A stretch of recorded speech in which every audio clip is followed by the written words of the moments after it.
काय आपल्याला देवानी चांगलं तोंड दिलं, चांगलं बोलावं. मी सगळ्यांसाठी सांगतो हा, आपण चांगलं बोललं पाहिजे. हा जन्म आपल्याला एकदाच आहे. आपल्या तोंडाची कधीच घाण करायची नसते, का आपण कधी वाईट बोलायचं नसतं. का बोलायचं असतं? काय फायदा आहे त्याच्यात? काहीच नाही. चांगलं बोला की. ताई दादा आपल्या आई बहिणीसारखे आहेत. आपण चांगलं बोललं पाहिजे ना त्यांच्याशी. वाईट बोलून काय तुम्हाला त्याचा तीर्थप्रसाद भेटतो का? काहीच फायदा नाही. त्याच्यामुळं चांगलं बोलावं माणसाने.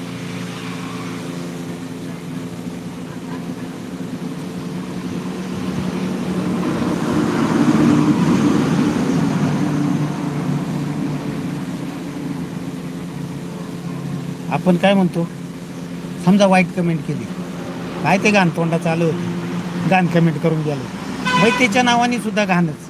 त्यापेक्षा चांगलं तोंड आहे, चांगलं बोल